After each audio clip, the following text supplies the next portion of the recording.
نبی اکرم صلی اللہ علیہ وسلم کے متعلق جو ہے کہ حضور کی بعثت مقدسہ کا مقصد کیا تھا، وَيُحِلُّ لَهُمُ الطَّيِّبَاتِ وَيُحَرِّمُ عَلَيْهِمُ الْخَبَائِثَ وَيَضَعُ عَنْهُمْ إِصْرَهُمْ وَالْأَغْلَالَ الَّتِي كَانَتْ عَلَيْهِمْ، وہ رزق حرام کو ختم کر دے، رزق حلال کو عام کرے گا، اور اس طرح سے انسانوں نے دوسرے انسانوں کو جن زنجیروں میں جکڑا ہوا ہے ان زنجیروں کو توڑ دے گا۔ انہوں نے جو ان کے سروں کے اوپر سلیں رکھی ہوئی ہیں ان سلوں کو اتار کے پھینک دے گا، اور سارے انسان اس کے حضور میں یکساں سر اٹھا کر چلنے کے قابل ہو جائیں گے۔ آپ نے دیکھا قرآن کریم نے جو خدا کی طرف سے یا اس کے نظام کی روح سے رزق ملتا ہے اسے رزق کریم کہا ہے۔ کیا بات ہے قرآن کی! وہ رزق جس میں عزت محفوظ رہے، یعنی خصوصیت رزق حلال کی یہ بتائیے۔ نبی اکرم صلی اللہ علیہ وسلم نے یہی نظام قائم کیا۔ میں نے عرض کیا ہے نا کہ جس طرح سے وہ اناجیل وغیرہ میں کہیں کہیں وہ چیزیں باقی رہ گئی، ٹکڑے ہیں، ہمارے ہاں کی حدیث اور ہمارے ہاں کی تاریخ میں بھی یہ چیزیں مل جاتی ہیں۔ میں نے نبی اکرم صلی اللہ علیہ وسلم کی سیرت طیبہ مرتب کی اسی طرح سے معراج، اور اسلام اپنی مکمل عملی شکل میں حضرت عمر رضی اللہ تعالیٰ عنہ کے یاد میں مجفر ہوا۔ میں نے جو شاہکار رسالت لکھی ہے اس میں جو معیشت کا یا معاشی باب ہے اس میں قرآن کریم کی روح سے بتایا گیا ہے کہ اس زمانے میں وہ معاشی نظام کیا تھا۔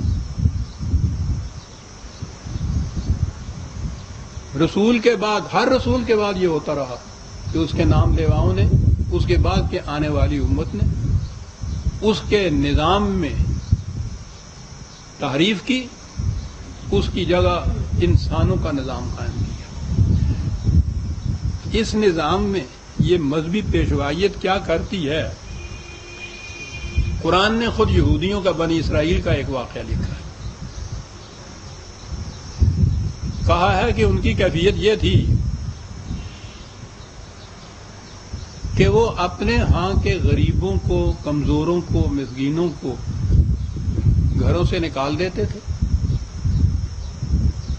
اور پھر جب باہر وہ بیچارے بے بس، بے کس، بے سہارا، بے آسرا وہ پھرتے تھے تو اس زمانے کے مطابق جیسے آج اغوا کر کے لے جاتے ہیں نا، اسی طرح سے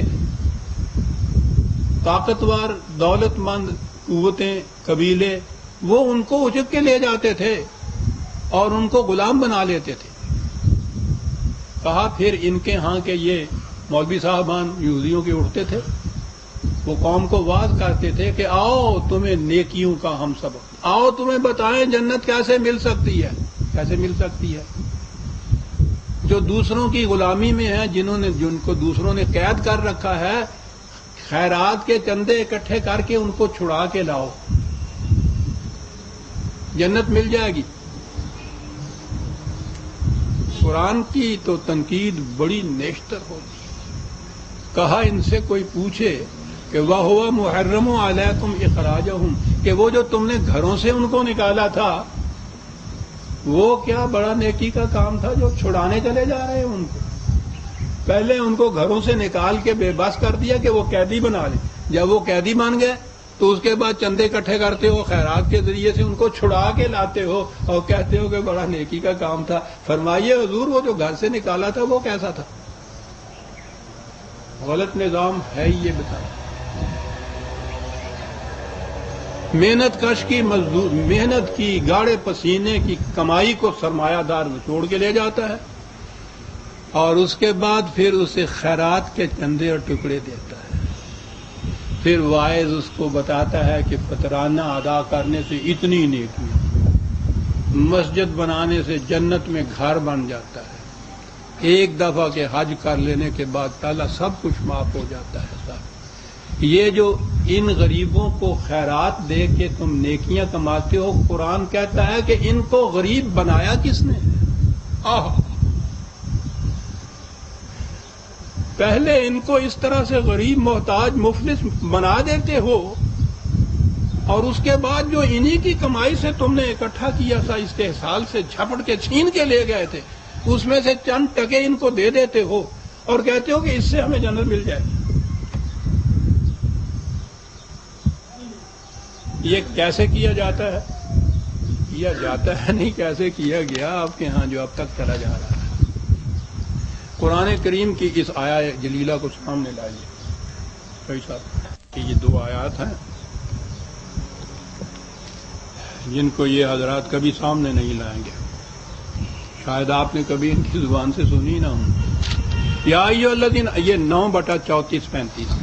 یا ایھا الذین آمنوا ان کثیر من الاحبار والرہبان لیاکلون اموال الناس بالباطل ویصدون عن سبیل اللہ. یاد رکھو یہ بڑے بڑے علماء اور مشائخ جو بنے پھرتے ہیں یہ غریبوں کا مال ناجائز طریقے پہ کھا جاتے ہیں. کہتے یہ ہیں کہ ہم تمہیں خدا کی طرف لے جانے والے راستے کی رہنمائی کرتے ہیں. یاد رکھو خدا کی طرف جانے والے راستے میں سب سے بڑی رکاوٹ یہی لوگ ہیں.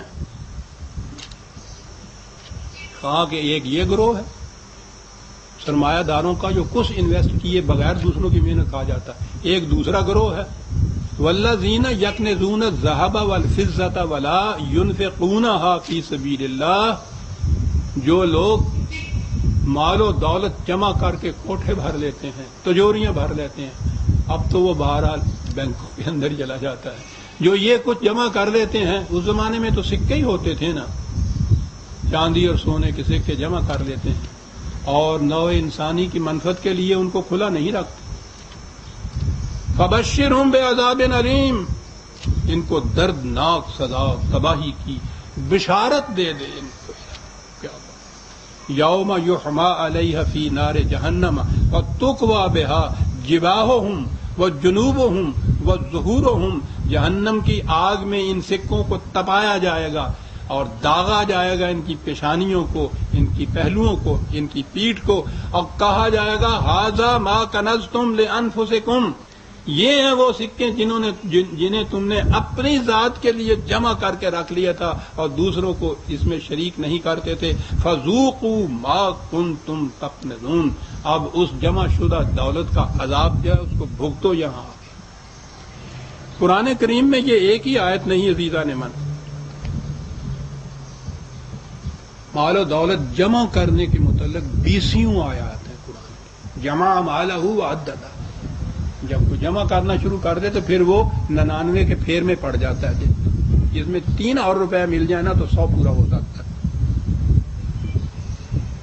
یہ آیت جب نازل ہوئی اب اس میں تو مال و دولت کے جمع کرنے کے خلاف اس واضح الفاظ میں بنص سری یہ کچھ کہا گیا تھا، اس کی تو تعویل بھی کوئی نہیں ہو سکتی. اب آ جائیے قرآن کو محرف کرنے کی کوششوں کی طرف. ایک روایت میں ہے، یہ روایت ایسی ہے کہ جو حدیث کی ساری معتبر ترین کتابوں کے اندر موجود ہے، یعنی متفق علیہ جسے کہا کرتے ہیں.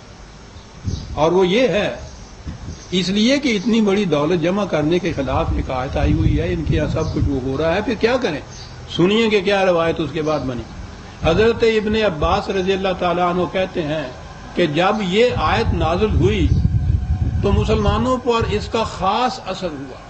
انہوں نے اس حکم کو گراں خیال کیا.